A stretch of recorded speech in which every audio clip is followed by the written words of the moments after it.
Today we are bringing all of the MMA news straight to you with timestamps, by the way, if you'd like to skip to any particular part of the video. Hello everybody and welcome back to another video. If you're new here, my name is Kyle. I'm your guy with too many YouTube channels, and welcome back to everything that you missed in MMA this week. This is where we go through all of the news, from fighters that you don't care about fighting to something that's been completely in the mainstream. We will cover all of it today, and again, if you'd like to skip to any particular part of the video, check out the timestamps below, guys. Thank you so much for being here. Let's get into it. Starting off with a little bit of Dana White drama in the MMA community right now, because Dana White was asked about the PFL buying Bellator, and he was being very negative about it. And people are taking Dana White being negative. You know what? I'll tell you what he said first. He said, and of course I'm paraphrasing, he said, "This is one crappy organization buying another crappy organization, and neither of them sell tickets, so, you know, he was being incredibly dismissive, he was being incredibly dismissive.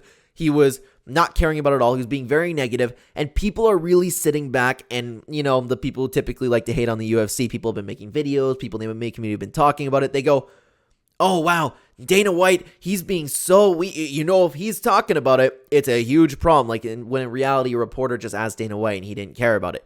As if the UFC has to be worried about PFL and the Bellator. That they definitely don't. If anything, they should be worried about one championship, which it's not even really something they really have to worry about. Just the PFL, man. Like, I'm a big supporter of the PFL now, and I've been a big supporter of Bellator for a very long time. The UFC doesn't have to worry about them, so I think it's just another thing that people are taking to really, really actively hate on Dana White. I understand where it's coming from.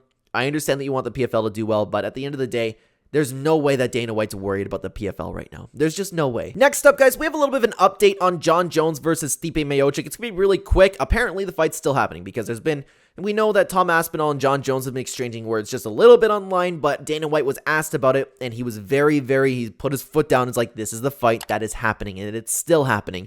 Just, we have to wait for Jon Jones to recover, and we're going to rebook the fight. So no matter what, the next heavyweight title fight will be Jon Jones versus Stipe Miocic. That is still set in stone. Next up, guys, got a little bit more drama in the MMA community because people have been really turning on Arman Tsarukyan. And it's mostly because, first of all, he did finish Beneil Dariush, who a lot of people really, really love, myself included. That legitimately hurt my heart so much. But it's not just that. It's the altercation he had with Bobby Green, right? Obviously, I don't know if it extended like before that. Maybe they didn't like each other before. But regardless, they had a little bit of an altercation.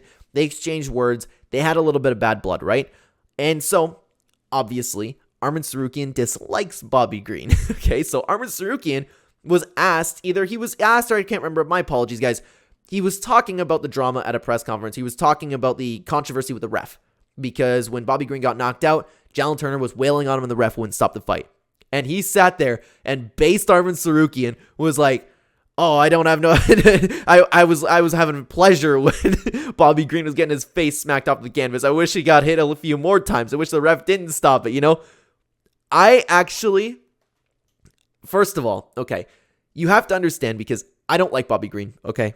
I just don't, okay? Like, I don't think he's necessarily a good guy. That's just me. In saying this, you have to understand, like, I'm truthfully not inserting my own opinion into this. I don't even like Arman that much, to be honest with you. Like, I love watching him perform, but I have absolutely no investment in him as a fan. I kind of like when guys be real like that. You know, kind of like when, I don't like Jon Jones either, but when Jon Jones, and he finished Daniel Cormier, or there were some times where he took the high road, but there are other times where he's like, I think it was the first fight, he said, oh, I don't like DC, and this is why I'm behaving this way, period. I beat him up, you know? The second fight, he took the high road. I'm remembering that correctly now, but I like it when guys are more real like that. I like it when Arman Tsarukyan, like, because to be honest with you, I don't like Bobby Green either, so I didn't really care that the ref wasn't stopping the fight. It was just like, oh, Bobby Green, that was a long time coming, that kind of beatdown that he just got. Is it fair? No, the ref should have absolutely stopped the fight. The ref should have absolutely, if the ref has a mistake to that extent, I do believe the ref should lose his job, and I don't think that ref should ever ref a fight again. It doesn't make me really care about Bobby Green, though, because Bobby Green is a little bit of a D-bag, you know? Long time coming seeing him getting knocked out like that. So I didn't take pleasure in it, but I was like, oh, wow, yeah, finally he got knocked out, you know? But I didn't really care. Point being, I like when fighters are a little bit more real like Arman Tsarukyan. I like when there's no fake humbleness there, as he's just saying how he's feel. Honestly, gotta respect that a little bit, to be honest with you. But don't get me wrong, I do believe the ref should lose his job for what took place because you're playing with people's lives in that sense. I hope you guys understand what I'm saying in that sense. Moving on, guys, we have two big UFC 300 rumors, okay? And I'm recording this last night from when you are watching it at this point. Two big rumors for UFC 300, and I don't know how I feel about them. The first one being GSP versus Nick Diaz. That has been the talk of the town right now. Apparently, I think it started from Chael Sonnen, and I know that's a little bit of a itchy source in itself, but Chael does have his fair share of insiders, right? GSP versus Nick Diaz, where they were supposed to grapple, and that got canceled, right? That would be a big fight for UFC 300. GSP coming back, just like Brock Lesnar coming back for UFC 200. That would be kind of the sale they need to do. There's another fight, though. That being a rematch between Ronda Rousey and Miocic Tate. Apparently, Ronda Rousey was offered $15 million for this fight. Miocic Tate's all over it. She's already like, I'm in. I'm accepted the fight. That would be crazy if UFC 300 had GSP versus Nick Diaz and Ronda Rousey versus Miocic Tate. I was thinking about making a whole video on how I would feel about these fights in general because while I'm intrigued and I enjoy it, I feel like I'd rather see some modern craziness at UFC 300. I would like one fight. Like, if they had GSP versus Nick Diaz, I'd be okay with that. But once you start like having more fights like that, then it kind of becomes a little bit of a joke in my opinion. So I just don't want them to go overboard. That's where I'm at with it. You know, I hope that makes sense of what I'm saying here. But other than that, it's probably going to be Conor McGregor versus Michael Chandler as the main event. It's going to be weird to see GSP as a co-main event. I just don't want to see GSP versus Nick Diaz because Nick Diaz obviously isn't the same guy anymore. He doesn't have his heart in the game. He came in out of shape, and he's probably going to do the same thing, to be honest with you. It's just sad. I'm a huge Nick Diaz fan, but I don't really want to see him fight again. So, same with Ronda Rousey, really. She's not going to be the same. She never was the same. Did you see her come back the second time? What's going to happen now? She's going to get beat up even worse. It's crazy. But then again, Miocic Tate really sucks. So, I don't know what's going to happen there, man. That's the UFC 300 rumors for you. Next up, a little bit of a quick topic for you. We have news that Jamahal Hill has been arrested for domestic violence this week. Apparently, he got into an altercation with his brother. I don't know exactly to the extent of it if the whole story came out because the whole story, from what I've seen at least, was there was an altercation. Jamahal Hill punched him and punched him again. I don't know if anything else came out on that. I don't think there was. But other than that, to be honest with you, I don't know how you guys are going to feel about this, but if it's a guy on a guy, if it's like two brothers, it's just a sad thing to see, but it's like not necessarily a big deal. It'd be different if Jamahal Hill's beating up a partner because say what you want about that. I think it's way worse to do the type of stuff that John Jones is doing. That's something worth having an uproar about, saving somebody like that. But if it's just two brothers going at it, it's just a sad thing to see, and I don't really think twice about it, to be honest with you. At least the guy could probably protect himself a little bit, or maybe just do a little kick on the Achilles, you know? But all jokes aside, it's just sad to see. But people have been talking about now maybe Jamahal Hill isn't going to be the next guy to fight Alex Pereira. We don't know what's going to happen there. We don't know how much time this is going to take up. Just know Jamahal Hill might be skipped on for a title shot with this. Next up now, it's important to note that this has not been confirmed by the UFC, but I would imagine it's true because it's been floating around the MMA media lately. Brandon Moreno is apparently going to be the backup fighter for UFC 296 if either Pantoja or Royval pulls out. Could you just imagine Brandon Moreno hopping in for another crazy rematch? This guy's going to fight Figgy and Pantoja just constantly. I'd kind of find that funny, to be honest with you. But Brandon Moreno, man, that guy is an absolute dog. Like, he just wants to get back at the title no matter what. It's going to be crazy. So, I still hope the original matchup stays put because it's a very interesting matchup. But Brandon Moreno might find himself in another rematch situation. Either that or just against Royval, right? Now, guys, I do want to take you over to Reddit. This is something that I was going to talk about either way, but something that we do in these videos, if you're not familiar with the channel, we take a look at the UFC subreddit and find the most trending posts of the week. What's the MMA community been talking about? That's kind of the gist of it. So, anyways, this was posted about Neil Magny and Ian Garry, and this is something, again, that I was going to talk about because the MMA guru made light to this in one of his videos, and I didn't know about it. I didn't hear about it anywhere, okay? We're going to get into it. I'm kind of done with the whole Ian Garry thing, but this is pretty sad. This is something that Neil Magny said. Ian Garry's comments in itself had a lot more consequences than that just like nonsense at the press conference. There were literally screenshots being taken of headlines saying that I'm a child abuser and I do this to my kids. There were screenshots being taken and put into apps and things like that that would be admissible in court where I'm literally fighting for custody of my children. After I found out about this from the MMA guru, so thank you for speaking up on that. I know the MMA guru is not going to watch this video, but honestly, huge respect to you. I'm a huge Neil Magny fan. I often argue on the channel. I often joke about the channel where I'm Neil Magny's biggest fan. I think he's a great guy. So I went and watched that Neil Magny interview, and Neil Magny actually seems really bothered by it. Like, this is real. This is something that could actually take place in court now, because now there's all these headlines everywhere that Neil Magny is a child abuser. He beats his own kids, and now he's coming in trying to get custody of his kids, and that might do him in. Just Ian Garry. Ian Garry joking about that. That's crazy to me. I'm disgusted that Ian Garry did that, and I'm disgusted by the people trying to get clicks spreading around this information, because everybody, you have to be an absolute bot to not understand that Neil Magny was just making poor trash talk and a poor joke. Neil Magny did not sit up here and going, I beat my children. It's crazy to me, and now he might lose custody of his own kids because YouTubers and the MMA community, and most importantly, Ian Garry, is spreading this stuff around. It's different when it's trash talk, but it's another thing to just actively spread that around about a guy who's been non-controversial throughout his entire career.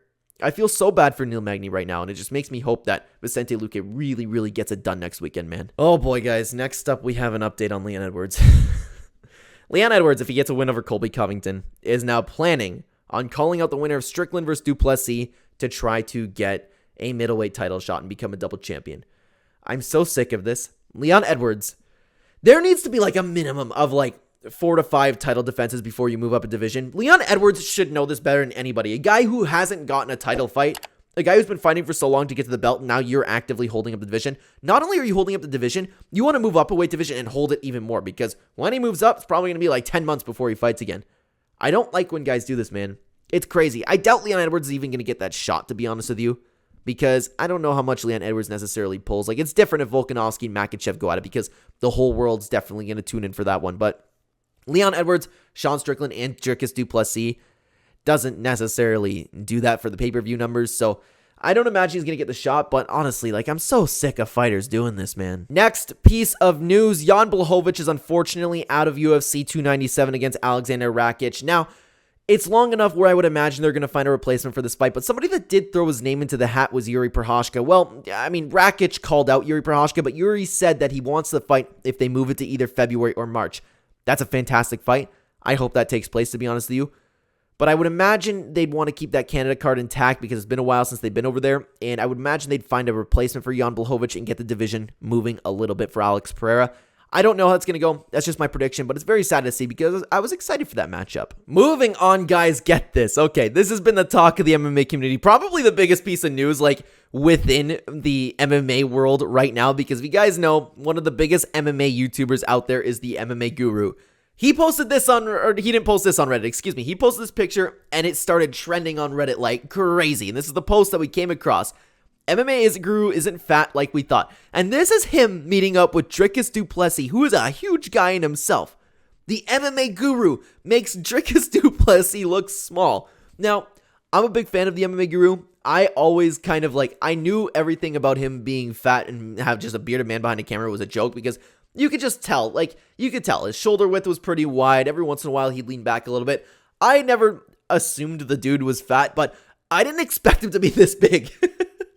This dude's huge, man. It's crazy, but it's funny to see. This is finally the way the MMA Guru reveals his body type. Just a picture of him casually just towering over Dricus Duplessis. It's absolutely crazy, but honestly, I'm glad he's reached a point where he's at a point where he's meeting these fighters now, and this is his big reveal. Now, just a picture of the MMA Guru being here is enough to take over the MMA kind of social media. I really respect what he does, man. I watched him for a long time now. I watched him when he was, I think it was his parents' shed or whatever. Whenever he even had like an even worse camera that he already does.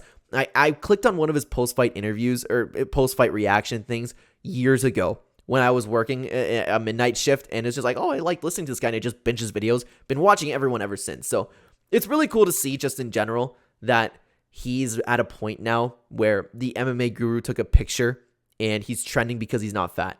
That's crazy. It's just cool to see, man. Now, guys, before I get you out of here, these are all of the fight announcements have been announced for this week. And if there's one that really piques my interest, I'll stop, but I'll fire them off for you. So we have Melis Bagdasarian versus William Gomez on February 3rd. That's a very good fight. CJ Vergara versus Azu Almabayev on March 9th.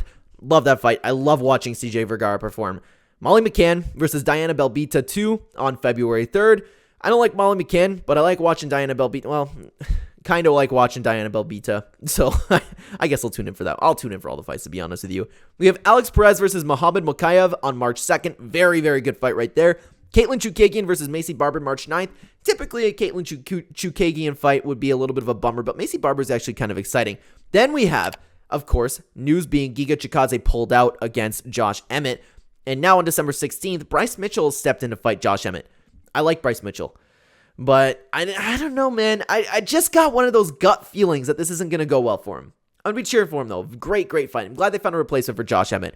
Then we have this fight. Is important to note that at the time of recording this video, this fight is in the works. It's not official, but it's probably going to be official soon. Jack Della Maddalena versus Gilbert Burns at UFC 299. That is an incredibly exciting fight. I love that. I hope Gilbert Burns is coming back not too soon with his injury. And then we finally have Dan Ige versus Lerone Murphy, on February 10th. It's going to be really exciting because Lerone Murphy has been looking really good, and he's finally getting a shot against a ranked guy in Dan Ige, so that is going to be a huge test for him.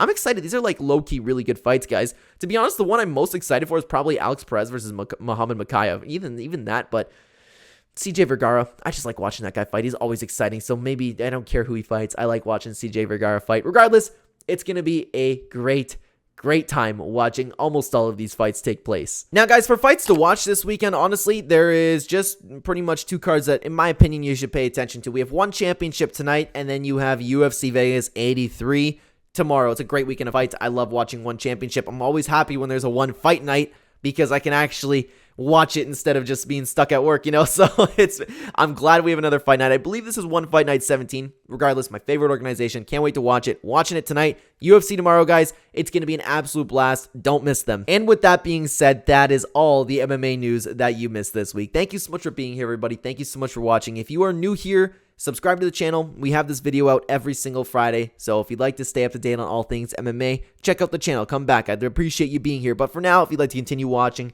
the channel on the Clenbat side of things, check out two videos on here. They will be one of those videos hopefully you'll enjoy. Regardless, check out one of the videos. I will see you either there or in the next video, everybody. Take care.